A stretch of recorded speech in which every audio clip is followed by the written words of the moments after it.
Good morning, Anthony. Good meeting you here. I've had Tanya Burns on the station before, as well as Tina Cordova, so I'm very familiar with the movement, and let me just open by telling you that I support the movement 100%. I hate the fact that the government is financially supporting people in other states and other areas while ignoring New Mexico. I think it's a travesty. Imagine, yes, it's so unfair that they have given people money to support their health in 3 other states for more than 30 years, and the benefits or the assistance at the Arizona-New Mexico state line, as you probably know, it's just ridiculous.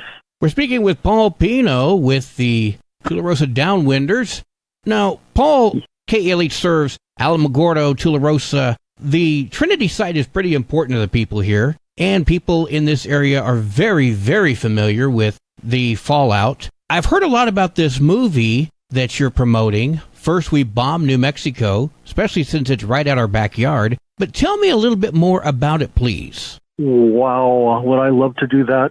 It has eyewitnesses, or an eyewitness from Holloman, several from Tule, one from Ruidoso, some from Carrizozo, a couple from Bingham. It's just amazing because it's all about local people. It's all about real people. It's all about real history that has pretty much been buried. And it's all about New Mexicans, and it takes off exactly where the Oppenheimer movie left off, you know. They showed bombing of Japan, and then the movie just ended, you know. And this movie takes up and focuses totally on New Mexicans, which I just love. And I learned so much.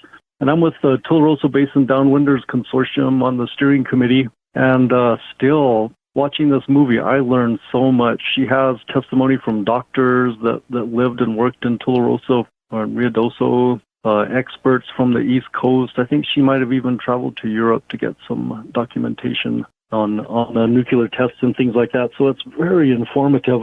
It's just like my favorite movie right now.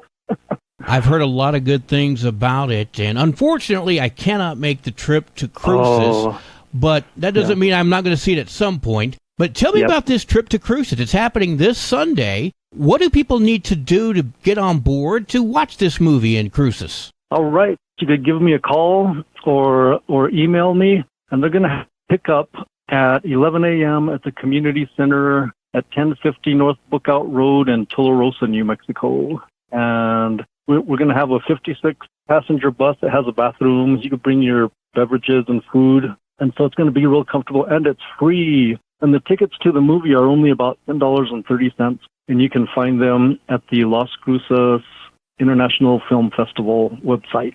Will they also be available at the gate? No, I heard that they won't, that they're just available online, which is kind of difficult. So you might have to ask a 12-year-old to help you or something like that if you're like me. Ain't that the truth? All right, Paul, we're going to talk about the contact information in just a moment. But first, before we started visiting, you sent me a link to a song, and we are going to share that on the air. We're also going to set up a link in the description of this YouTube video so people can hear the song as well. But tell me about this song. I didn't know it existed. It's just fantastic. Well, the director, Lois Lipman of the film, she asked me to write a song. And I thought, oh, no, how could I write a song about something that's so important? You know, my mom and big brother died of radiogenic cancers, and my sister is surviving radiogenic cancer. And so, but I gave it a shot, and I wrote 2 of them. And this one, they liked it so much they put it in the movie. And so it really is a blessing from a higher power to, you know, I couldn't just do that. And man, I'm so glad the way that it came out. And so it's turned into our fight song, and everybody helps us sing it. It ain't over till we win. It's inspired by things. I grew up in early 1970s, and in high school in Carrizozo, we had a tremendous football team, great band, great fight songs, great cheerleaders, great athletes.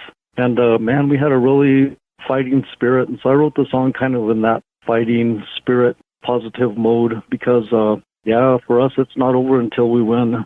I love that you are willing to fight to the end. That is wonderful. And again, for those that don't hear the song on the air, there is a link to it. If you're listening to this on YouTube, there is a link to the song directly. Just check out the description and click on that link, and you'll be able to hear this song. It is very inspiring. I absolutely love it. We're speaking with Paul Pino. And Paul, before I let you go, tell the people exactly how to get in touch with you or anyone else they need to get information or to confirm that they can get on the bus. Okay. Call me at 505-459-4112 or text me. That's 505-459-4112. Or email me at paullopezpino, all one word, at gmail.com. You can see the movie First We Bomb New Mexico. It's happening this Sunday, April 7th. You said the pickup in Tule is going to be at 11. Is that right? Yes. All right. So call Paul if you want to see this film. It would be well worth your time.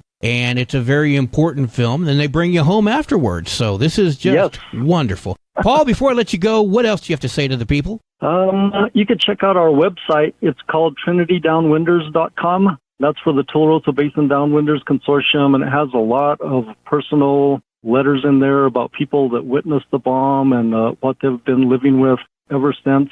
And it's just chock full of information. So click on trinitydownwinders.com.